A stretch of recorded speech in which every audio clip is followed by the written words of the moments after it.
J'ai proposé un projet autour d'un concours européen de prévision du temps, donc à une échelle européenne, qui s'appellerait European Weather Forecasting Contest.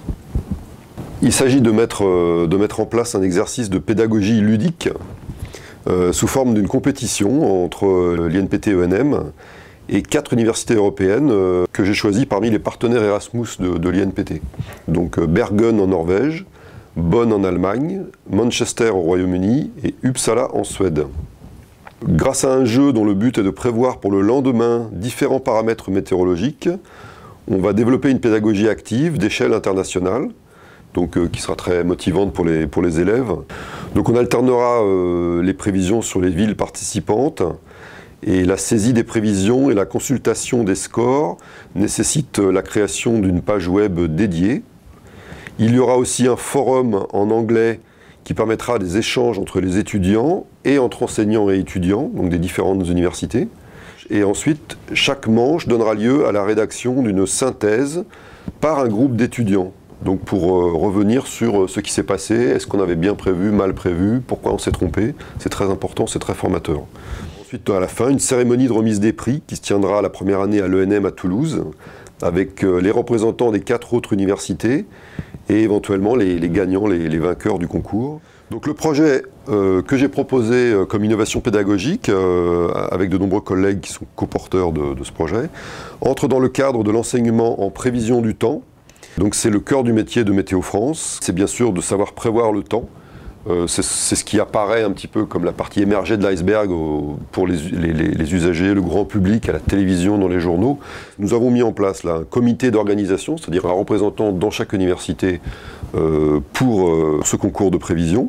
Ensuite, ce n'est pas une mince affaire, il faut se mettre d'accord sur le règlement de ce concours, sur la durée, le nombre de semaines, pour que chaque emploi du temps de chaque université puisse converger vers cette pratique pédagogique. Ce qui est indispensable à notre concours, c'est une page web à partir de la version officielle, peut-être au premier semestre de l'année scolaire 2014-2015. Il s'agira donc d'essayer de mettre en place une pédagogie commune autour de ce concours. C'est-à-dire que toutes les écoles pourront essayer de mettre en place, à travers le forum, des échanges et puis des séances de travaux dirigés pour préparer la manche d'un concours de prévision, donc pour que l'enseignant dégrossisse un petit peu, comme on dit, la situation pour les étudiants. Ensuite, on pourra laisser les étudiants en autonomie, préparer la manche. Et il y aura aussi, après les résultats de la manche, il y aura une synthèse à rédiger, donc par chacune des universités, qui pourra aussi faire, par exemple, une séance de lecture en anglais pour comprendre un petit peu le jargon qui a été utilisé par l'autre université. Voilà. Donc beaucoup de séances de pédagogie active pourront être greffées autour de ces manches de concours de prévision.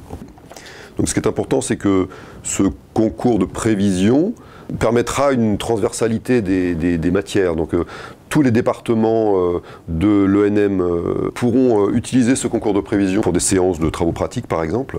Et donc ça va mettre en application des savoir-faire, notamment dans le domaine de l'observation et des instruments, aussi de la physique théorique de l'atmosphère, des statistiques qui sont importantes dans toutes les matières scientifiques.